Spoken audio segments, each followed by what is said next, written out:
नमस्कार बच्चों, golden mathematics class में आप लोगों का स्वागत है। शायद आप लोगों को पता हो कि मैं 12वीं क्लास का मैथमेटिक्स पढ़ा रहा हूँ। 12वीं क्लास के मैथमेटिक्स में पार्ट नंबर 5 है, जिसका नाम है मैट्रिक्स, अंग्रेजी में मैट्रिसेस के नाम से जानता हूँ। परिभाषाएं इस पार्ट में हो गया है। एक्सरसाइज 5.1 इसके अंतर्गत जो पहला पार्ट है उसमें मैं क्वेश्चन नंबर 1, 2, 3 बतला चुका हूँ। क्वेश्चन नंबर 3 के आधार पर क्वेश्चन नंबर 4, 5, 6 को बनाने के लिए बोला था। शायद आप लोग बना लिए होंगे। वीडियो को देखने से पहले आप लोग वीडियो को लाइक करना सुनिश्चित करेंगे और साथ ही साथ चैनल को सब्सक्राइब भी करेंगे। क्वेश्चन नंबर 7 से आज मैं बतला रहा हूँ। क्वेश्चन नंबर 7 है कि आवियो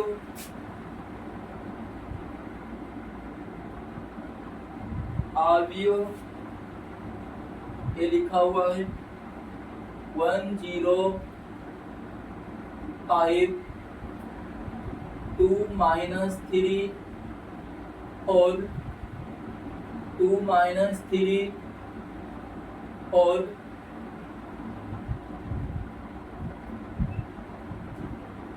में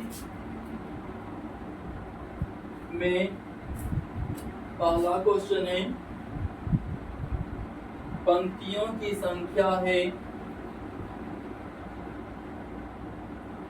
पंक्तियों की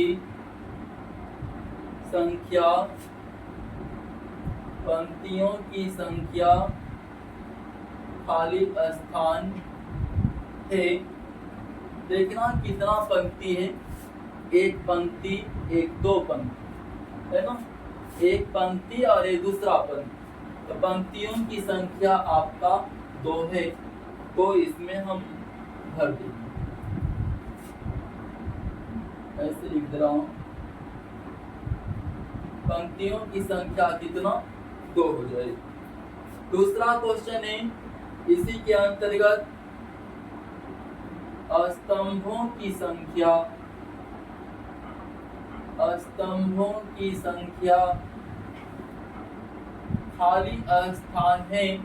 तो स्तंभ हम देखेंगे, एक स्तंभ, 2 स्तंभ, 3 स्तंभ। यहाँ स्तंभ की संख्या 3 है, यहाँ 3 हम भर देंगे। क्वेश्चन नंबर 3, आव्यूह की कोटि है, आव्यूह की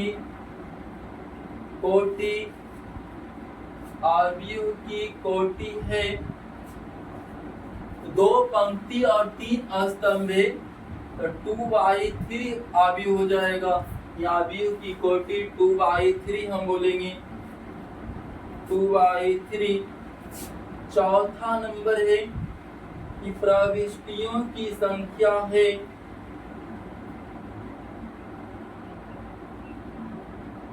प्रविष्टियों की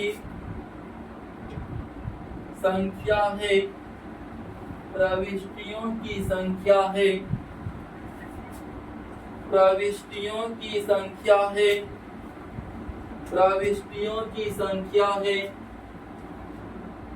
तो इसमें हम देखेंगे प्रविष्टियों की संख्या मीन्स एंट्रीज की संख्या, मीन्स मोटा मोटी समझ लेना है कि अवयव की संख्या कितना अवयव है, 6 अवयव है।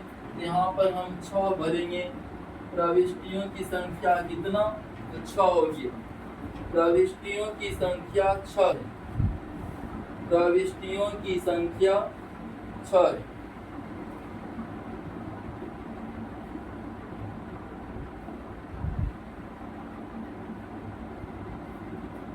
क्वेश्चन नंबर 8 है,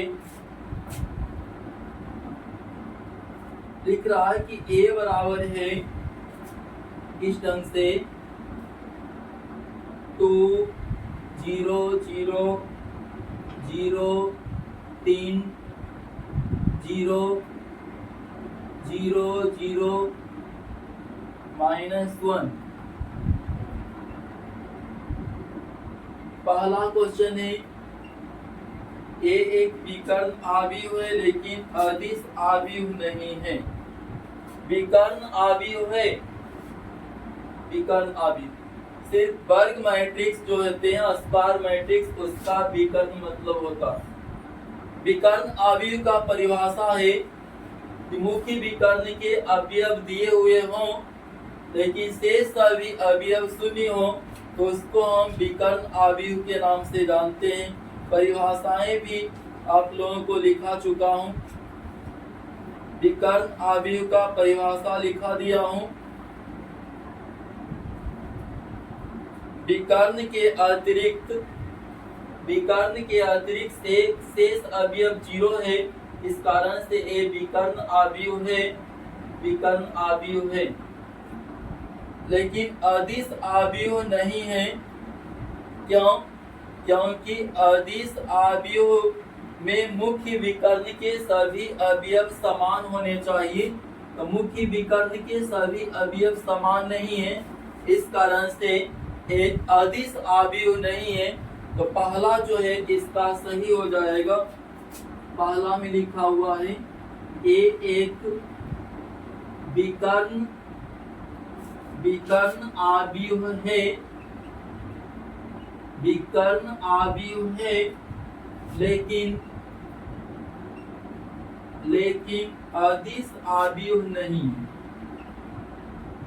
अदिश आव्यूह नहीं है। तो एकदम बिल्कुल सही है, बिल्कुल सही कि विकर्ण आव्यूह है लेकिन अदिश आव्यूह नहीं है। विकर्ण आव्यूह में मुख्य विकर्ण के अवयव दिया हो रहेगा, यानी विकर्ण के अवयव को छोड़कर शेष सभी अवयव शून्य होते हैं, इस कारण से विकर्ण आव्यूह तो है लेकिन अदिश आव्यूह नहीं है क्योंकि मुख्य विकर्ण के सभी अवयव समान नहीं है। तो यही आपका आंसर हो जाएगा, यानी पहला सही है, पहला सही। दूसरा इसी में लिखा हुआ है आपका ए एक अदिश आव्यूह है। अभी बोल चुका हूं कि अदिश आव्यूह नहीं है। ए एक अदिश आव्यूह है, अदिश आव्यूह है लेकिन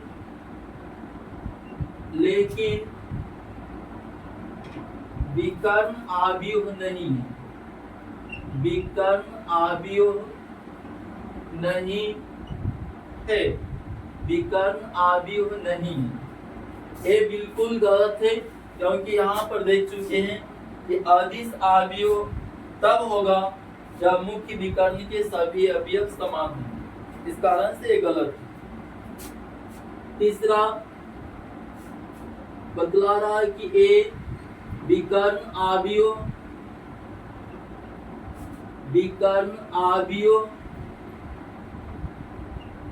तथा अदिश आव्यूह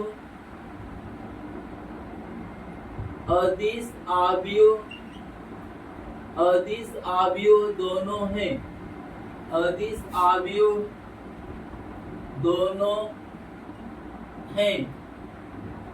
अदिश आव्यूह तो है ही नहीं, अदिश आव्यूह नहीं क्योंकि मुख्य विकर्ण का सभी अवयव समान नहीं है, इसका आंसर पहला हो गया।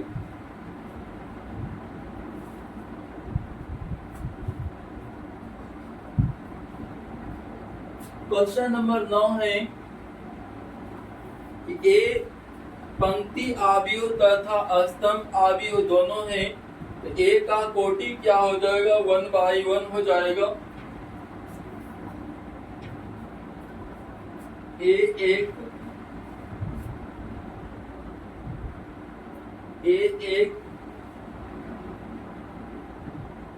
एक यदि इस ढंग से क्वेश्चन है, ये यदि पंक्ति आव्यूह तथा स्तंभ आव्यूह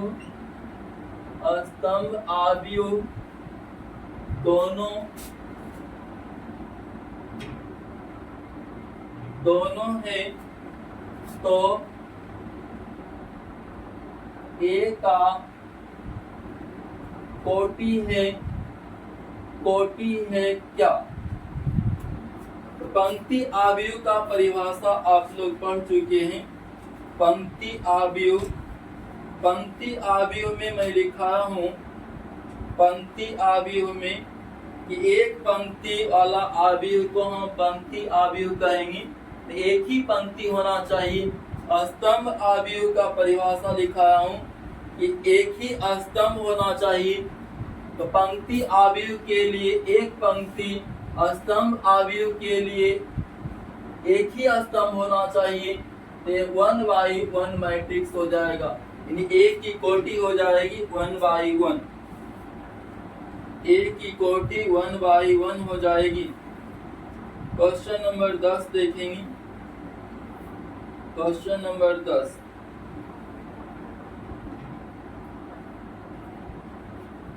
क्वेश्चन नंबर 10 है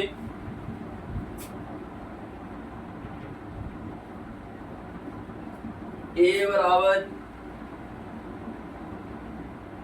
इस ढंग से लिखे हुए ए आई जे, ए बराबर ए आई जे बराबर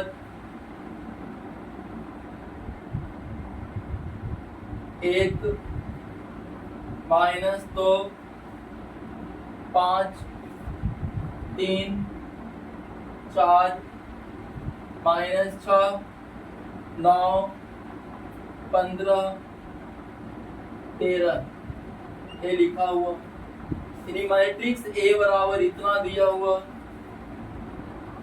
तथा बी बराबर है तथा बी बराबर इस ढंग से है। बी बराबर बी आई जे बराबर यहाँ देखेंगे 2 5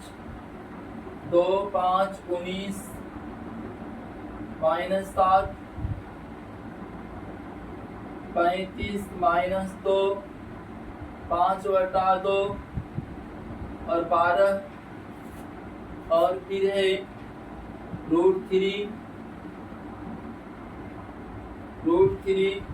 1 -5 17।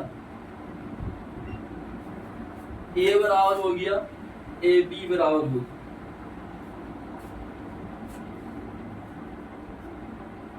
आव्यूह ए का कोटि, आव्यूह ए का कोटि क्या हो जाएगा? आव्यूह ए का कोटि, पहला क्वेश्चन लिख रहा है आव्यूह ए का कोटि है, ए का कोटि है। आव्यूह ए में हम देखेंगे कितना पंक्ति और कितना स्तंभ है। आव्यूह ए में एक पंक्ति, दो पंक्ति, तीन पंक्ति, एक स्तंभ, दो स्तंभ, तीन स्तंभ है। यानी 3 पंक्ति और 3 स्तंभ है। कोटि हो जाएगा 3/3। आव्यूह ए का कोटि है 3/3। दूसरा क्वेश्चन है इसी का A23, ये दूसरी पंक्ति और तीसरा स्तंभ का अवयव है। ए वाला हम देखना है इसमें ए बी, दूसरी पंक्ति, पहली पंक्ति, दूसरी पंक्ति, तीसरा स्तंभ, पहला दूसरा तीसरा स्तंभ, ए वाला आपको बतला रहा है। दूसरी पंक्ति तीसरा स्तंभ का अवयव -6 है, -6 लिखेंगे। तीसरा क्वेश्चन है इसका A31 बराबर A31 मैट्रिक्स ए में, आव्यूह ए में चलना है। तीसरी पंक्ति और पहला स्तंभ, पहली पंक्ति दूसरी पंक्ति तीसरी पंक्ति पहला स्तंभ, यही हो गया 9 हो जाएगा यहाँ। चौथा क्वेश्चन, चौथा, बी का कोटि है, बी का कोटि खाली स्थान है, बी का कोटि है, बी का कोटि। काव्य बी में एक पंक्ति दो पंक्ति तीन पंक्ति एक स्तंभ दो स्तंभ तीन स्तंभ चार स्तंभ है, तीन पंक्ति और चार स्तंभ है, कोटि हो जाएगा 3/4। पांचवा है कि बी में अवयवों की संख्या है, बी में अवयवों की संख्या, अवयवों की संख्या खाली स्थान है। कितना अवयव है ये तो आप गिनती भी कर सकते हैं कि बी में कितना अवयव, 4 4 8 4 12 अवयव लिखेंगे, अवयवों की संख्या 12 है। छठा नंबर में आपको निकालना है कि B13 क्या होगा, फिर B21 क्या हो जाएगा, B21 फिर B33 क्या होगा, फिर B24 क्या हो जाएगा, B24 फिर B23 क्या हो जाएगा, B23 क्या हो जाएगा, इतना चीज निकालना। B13 B21 B33 B24 B23 ध्यान देंगे। अवयव बी में पहली पंक्ति तीसरा स्तंभ का अवयव, पहली पंक्ति तीसरा स्तंभ 1 2 3 19 है, पहली पंक्ति और तीसरा स्तंभ का अवयव, पहली पंक्ति और तीसरा स्तंभ 1 2 3 19। दूसरी पंक्ति पहला स्तंभ, दूसरी पंक्ति और पहला स्तंभ, दूसरी पंक्ति पहला स्तंभ में 35 है, 35 यहाँ लिख देंगे। तीसरी पंक्ति तीसरा स्तंभ, सब अवयव बी के लिए है। तीसरी पंक्ति तीसरा स्तंभ, तीसरी पंक्ति पहली दूसरी तीसरी पंक्ति तीसरा स्तंभ -5 है, -5 लिखेंगे, -5। B24 दूसरी पंक्ति चौथा स्तंभ, दूसरी पंक्ति और चौथा स्तंभ यहाँ हो गया 1 2 3 4, चौथा स्तंभ 12 बोलेंगे। दूसरी पंक्ति और तीसरा स्तंभ, दूसरी पंक्ति पहली दूसरी पंक्ति तीसरा स्तंभ ये हो गया 5/2, 5/2, 5/2। एक क्वेश्चन नंबर 10 था आपका, क्वेश्चन नंबर 11,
11 नंबर क्वेश्चन है,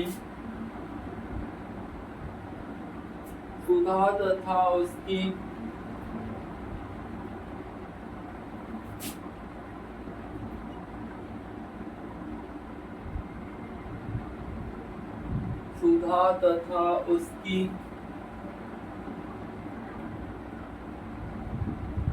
दो सहेलियां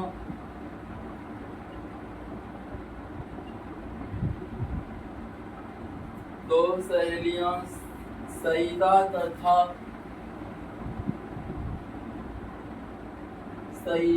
तथा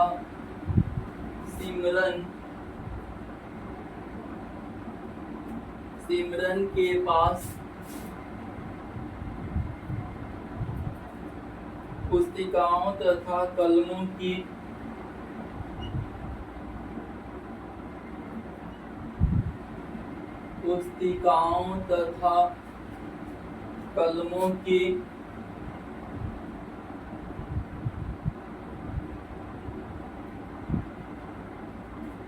संख्या के बारे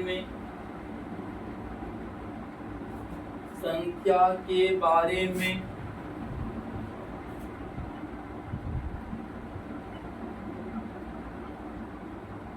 निम्नलिखित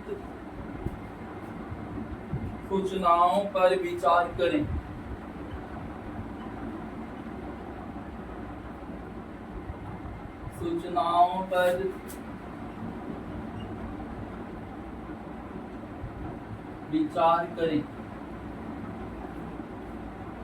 इस ढंग से लिखा हुआ है, पुस्तिकाओं की संख्या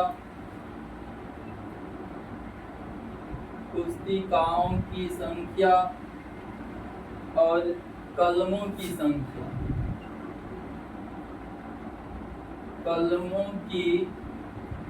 संख्या।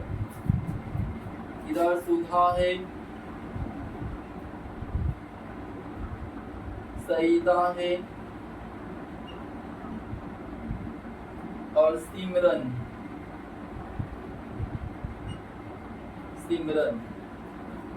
15, 10, 13, 6, 2, 5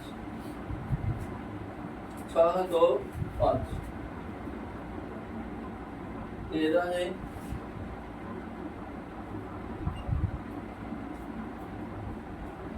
सुधा के पास पुस्तिकाओं की संख्या 15 है, सईदा के पास पुस्तिकाओं की संख्या 10 है, सिमरन के पास पुस्तिकाओं की संख्या 13 है, सुधा के पास कलमों की संख्या 6 है, सईदा के पास कलमों की संख्या 2 है और सिमरन के पास कलमों की संख्या 5।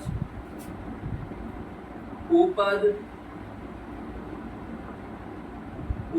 दिए गए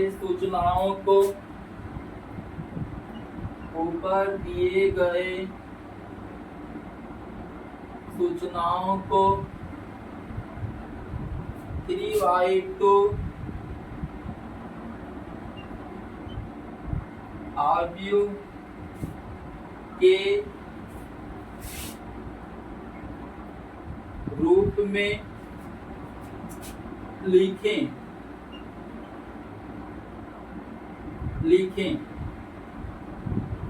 फिर इसी में बतला रहा है कि दूसरी पंक्ति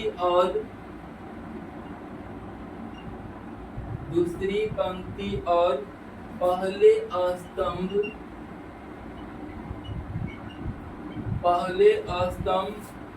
की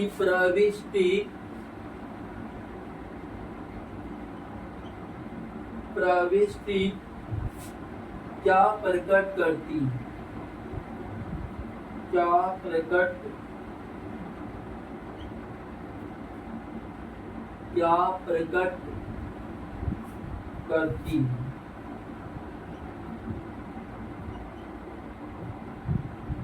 इस ढंग से क्वेश्चन है, सुधा तथा उसकी दो सहेलियां सईदा तथा सिमरन के पास पुस्तिकाओं तथा कलमों की संख्या के बारे में निम्नलिखित सूचनाओं पर विचार करें। पुस्तिकाओं की संख्या, कलमों की संख्या, सुधा, सईदा, सिमरन ऊपर दिए गए सूचनाओं को 3/2 आव्यूह के रूप में लिखें। दूसरी 3/2 के आव्यूह के रूप में हम लिख देंगे, यहाँ सॉल्यूशन है, आव्यूह बन जाएगा आपका इस ढंग से 15, 10, 13, फिर 6, 2, 5। ये आव्यूह बन गया है आपका 3/2, 3 पंक्ति और 2 स्तंभ है, तो 3/2 मैट्रिक्स बन गया 3/2 आव्यूह। अब बता रहा है कि दूसरी पंक्ति और पहला स्तंभ, पहली पंक्ति दूसरी पंक्ति पहला स्तंभ का अवयव ए है आपका 10। 10 क्या बतला रहा है? संहिता के पास पुस्तिकाओं की संख्या। 10 बतला रहा आपका संहिता के पास पुस्तिकाओं की संख्या। संहिता के पास पुस्तिकाओं की संख्या, पुस्तिकाओं की संख्या, यानी दूसरी पंक्ति और पहले स्तंभ की प्रविष्टि जो है, दूसरी पंक्ति पहले स्तंभ की प्रविष्टि जो कि 10 है, वो संहिता के पास पुस्तिकाओं की संख्या को बतला रही है। संहिता के पास पुस्तिकाओं की संख्या।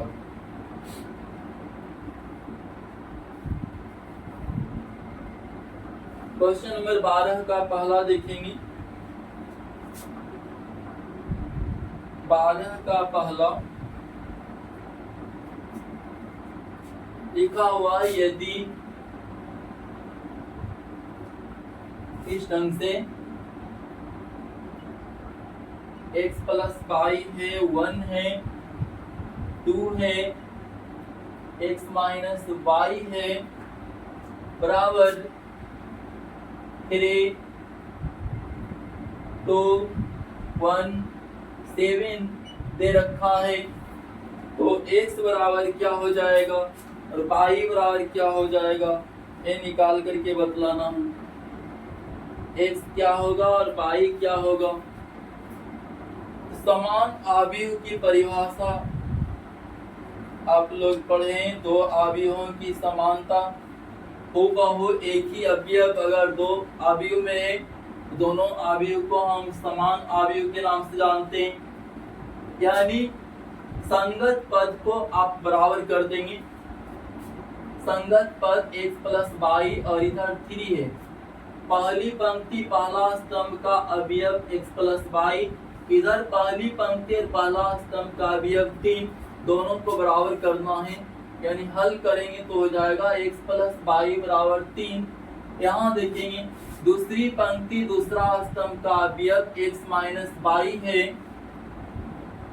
और दायां तरफ राइट साइड में दूसरी पंक्ति और दूसरा स्तंभ का अवयव 7 है, तो 7 ले लेंगे।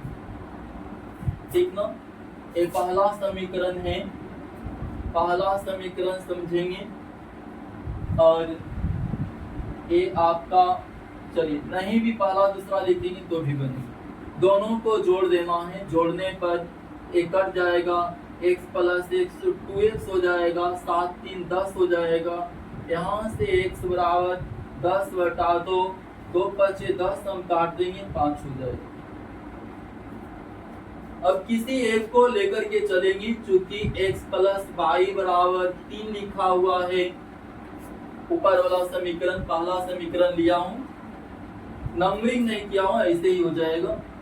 x का मान 5 लिख देंगे, प्लस y बराबर 3, यहाँ से हम निकालेंगे तो y बराबर हो जाएगा 3 - 5 बराबर -2, 3 - 5 बराबर -2। इसलिए x का मान आ गया, x का मान 5 और y का मान आ गया -2। तो इस तरह से हम x और y निकाल लेते हैं।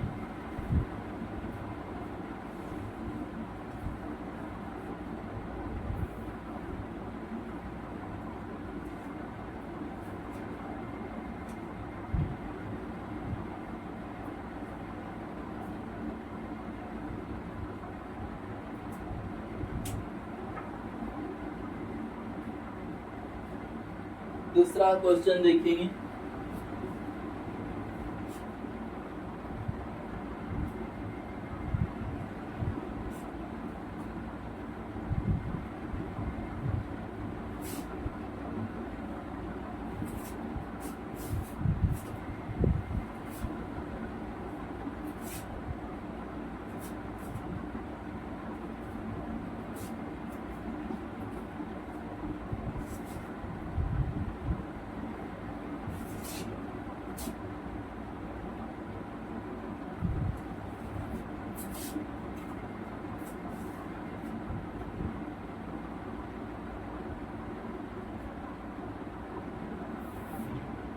भारत का दूसरा है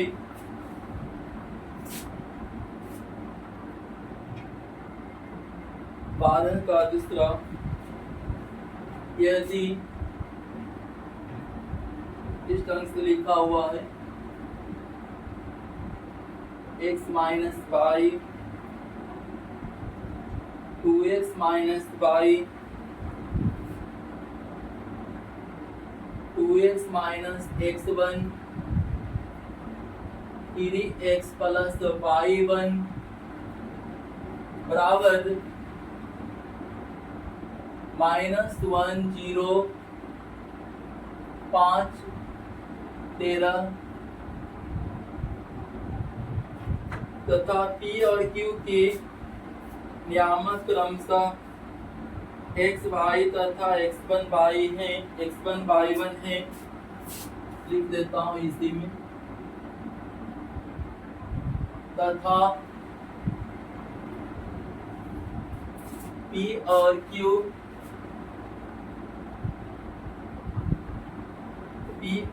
Q के नियामक क्रमशः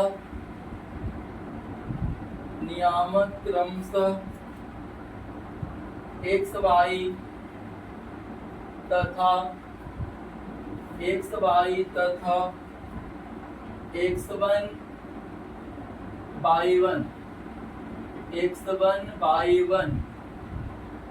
x1 y1 है। तो पूछ रहा कि PQ बराबर क्या हो जाएगा। PQ बराबर what, x minus y 2x minus y 2x minus x1 3x plus y1 -1 5 0 0। दो अवयवों की समानता से हम आगे बढ़ेंगे। पहली पंक्ति पहला स्तंभ का अवयव, इधर पहली पंक्ति और पहला स्तंभ का अवयव दोनों को सेम कर देना है। यानी x माइनस वाई बराबर हो जाएगा -1 और 2x माइनस वाई बराबर 0 लिखेंगे। 2x माइनस वाई बराबर 0। पाई को 10वां क्लास में पढ़ेंगे आपको। युगपत समीकरण, दो चर वाले रैखिक समीकरण को हल करने की विधि ये वही है। तो घटावेंगे तो प्लस का माइनस, माइनस का प्लस हो जाएगा, प्लस का माइनस लिख देंगे। पाई माइनस प्लस कट जाएगा आपका, पाई माइनस प्लस कट जाएगा। x में से 2x घटेगा तो -x हो जाएगा, ये -1 है। माइनस माइनस कैंसिल होने के बाद x बराबर 1 हो जाएगा। ठीक ना। एक ऊपर वाला से ही मैं चल रहा हूँ कि चूंकि x माइनस वाई बराबर -1 है, x का मान 1 आ गया है तो 1 माइनस वाई बराबर -1। यहाँ से हम y बराबर निकाल देंगे तो 1 प्लस 1 बराबर 2 हो जाएगा। y बराबर 1 प्लस 1 बराबर 2। ठीक ना। इसलिए P का नियामक आपका हो गया, P का नियामक xy है। xy तो x का मान आ गया 1 और y का मान 2 आ गया है। P का नियामक निकल गया। यहाँ से देखते हैं 2x माइनस x1 बराबर 5 हो जाएगा। 2x माइनस x1 बराबर 5 इधर लिखते रहो। 2x माइनस x1 बराबर 5, ठीक ना। 2x माइनस x1 बराबर 5, 2 गुना x का मान हम देखेंगे तो 1 आया है ना, 1 लिखेंगे, माइनस फिर x1 बराबर 5, 2 गुना 1 2 माइनस x1 बराबर 5। यहाँ से फिर आगे अगर हम बढ़ा दें, ये 5 लिखा हुआ, x1 बराबर हो जाएगा 2 माइनस 5 बराबर -3 बोल देंगे, -3। अब इसको इसके बराबर करके आगे बढ़ाना है। 3x प्लस y1 बराबर 13 है। 3 गुना x का मान 1 आया है, प्लस y1 बराबर 13, 3 गुना 1 3 प्लस y1 बराबर 13। यहाँ से आगे बढ़ा देंगे तो हो जाएगा y1 बराबर 13 माइनस 3 बराबर 10 हो जाएगा, 10। इसलिए q का नियामक हो जाएगा, q का नियामक x1 y1 है, तो x1 आ गया -3 और y1 आ गया है 10, ठीक है। इसलिए pq बराबर हम निकालेंगे, एक जगह अगर लिखना चाहते तो लिख सकते हैं, p का नियामक 1 2 है और q का नियामक आ गया है -3 और 10। p का नियामक 1 2 और q का नियामक -3 10। इसलिए pq बराबर निकालेंगे दूरी सूत्र से, pq बराबर अंडर रूट, ये पता होगा इसमें आप लोगों को, x नियामक के अंतर का स्क्वायर, ठीक ना, 1 माइनस 3 का स्क्वायर हो जाएगा, x1 माइनस x2 का स्क्वायर। दूरी सूत्र है, दूरी सूत्र pq बराबर ये सूत्र पढ़ेंगे, under root x1 minus x2 का होल स्क्वायर प्लस फिर y1 माइनस y2 का होल स्क्वायर। इसी पर आगे बढ़ा रहा हूँ, इस सूत्र को याद रखेंगे, दूरी सूत्र है, 10वीं क्लास में भी पढ़े होंगे आप लोग। तो pq बराबर x1 माइनस x2 का होल स्क्वायर प्लस फिर y1 माइनस y2 का होल स्क्वायर, यानी 2 माइनस 10 y1 माइनस y2 का होल स्क्वायर बराबर फिर हो जाएगा अंडर रूट 1 प्लस 3 यानी 4 का स्क्वायर। यहाँ से हम बोल देंगे 2 में से 10 घटेगा तो -8 का स्क्वायर हो जाएगा, -8 का स्क्वायर।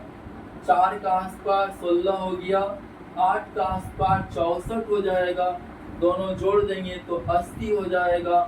80 को हम इस ढंग से लिखेंगे, 16 गुना 5, 16 का वर्गमूल 4 हो गया तो 4√5। अगर इकाई लिखने का मन है तो लिख सकते हैं 4√5 इकाई, 4√5 इकाई, 4√5 इकाई। 12 का दूसरा था, 12 का दूसरा